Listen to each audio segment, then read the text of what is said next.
अब क्या है इम्पोर्टेंट चीज कि नीचे कैसे बनाना है, नीचे में ही प्रॉब्लम होती है। तो सबसे पहले स्ट्रेच अच्छे से करवाना है। Hello everyone, welcome back in कायकर। तो आज मैं लेकर के आ गई हूँ डे 7 को, और आज मैं आप लोग को बहुत कुछ बताने वाली हूँ। यदि आप फर्स्ट टाइम मेरे चैनल पर है तो चैनल को सब्सक्राइब कर लीजिए, और यदि आप मेरे इस 10 डे आईब्रो थ्रेडिंग के सीरीज को नहीं देखे हैं अभी तक तो आप जाइए चेक कीजिए डे 1 से लेकर के डे 6 तक। बहुत कुछ मैं बताई हूँ, बहुत सारे टिप्स और ट्रिक्स दी हूँ जिससे कि आपको आईब्रो थ्रेडिंग में बहुत ही हेल्प मिलेगा। यदि आप बिगिनर्स हो तो आपको बहुत ही हेल्प मिलने वाला है, तो आप जाइए फटाफट से चेक कीजिए। और यदि आप चाहते हैं इसको अभी भी ज्वाइन करना तो आप जाइए मेरे इंस्टाग्राम पे, जो कि जिसका मैं आईडी यहाँ पे दे रही हूँ, आप वहां पे जाइए, वहां ज्वाइन कीजिए, अपने प्रॉब्लम्स को वहां पे डीएम कीजिए। मैं सारे प्रॉब्लम्स को सॉल्व करने वाली हूँ, क्योंकि तो आप जो कमेंट्स करते हैं उसका रिप्लाई तो मैं देती हूँ, लेकिन उसका रिप्लाई दे करके आपके प्रॉब्लम सॉल्व नहीं होने वाले। तो मैं क्या कर रही हूँ, यदि आप मुझे इंस्टा पे डीएम करते हैं अपने प्रॉब्लम्स के साथ, तो मैं क्या कर रही हूँ उससे सॉल्व कर रही हूँ प्रैक्टिकली।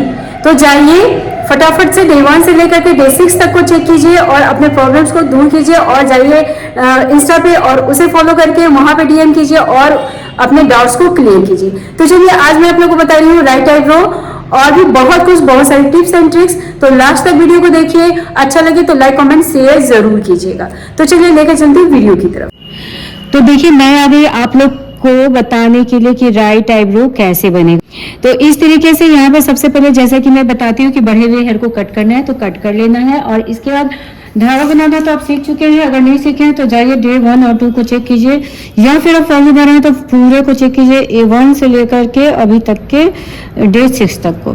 तो ये देखिए किस तरह से धागे को बैठाना है। ये है गांठ और ये है लूप, ये डी वाला लूप हो गया, ये गांठ हो गया।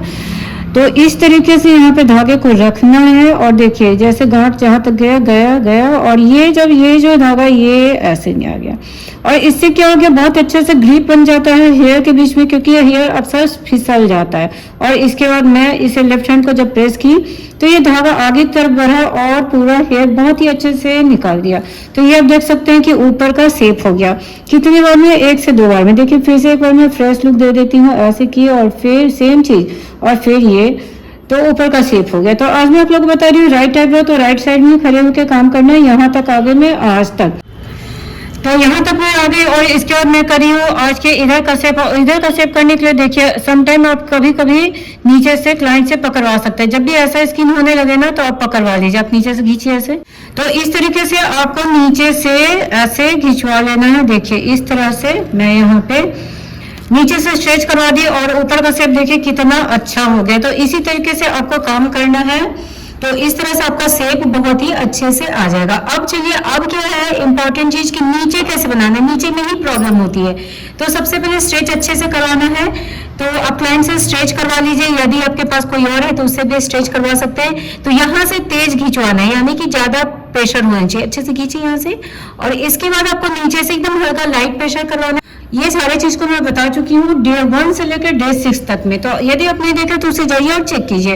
और यहाँ पे देखिए स्टार्टिंग क्या करना है, स्टार्टिंग क्या करना है कि यहाँ पे मैं यहाँ पे 1-2 हेयर निकालूंगी। किस लिए 1-2 निकालूंगी, क्योंकि मुझे बनाना है गाइडलाइन। तो गाइडलाइन बनाने के लिए 1-2 हेयर को मैं निकाली, और ये बन गया मेरा गाइडलाइन। और अभी इसी गाइडलाइन के हिसाब से पूरे आईब्रो को बनाना है। यदि आप गाइडलाइन बनाने के बाद आईब्रो को बनाते हैं तो आपका आईब्रो का जो शेप है वो बहुत ही अच्छा परफेक्ट सा बनता है, बहुत ही क्लीन सा बनता है। तो आपको ऐसे ही करना है।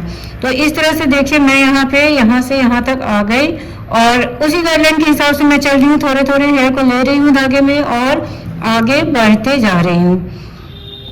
तो यहाँ से यहाँ मैं ऐसे आई, और फिर देखिए यहाँ जब मैं आज के पास आई तो धागे को बहुत ही अच्छे से टर्न करना है, ताकि आपका धागा जो है आईब्रो के बीच में जाके कहीं से नहीं बाल निकाल दे।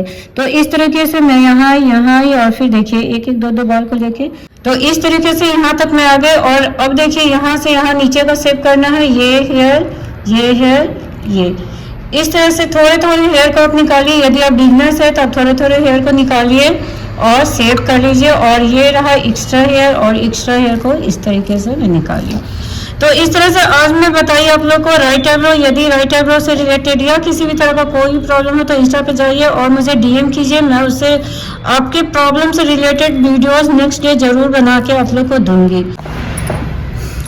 तो देखिए सबसे ज्यादा प्रॉब्लम बिगनर्स को कहाँ होती है कि ये जो हेयर है, ये नोज और आईज के नीचे जो हेयर होता है यहाँ पे, ये रह जाता है और बिगनर से नहीं निकल पाता है।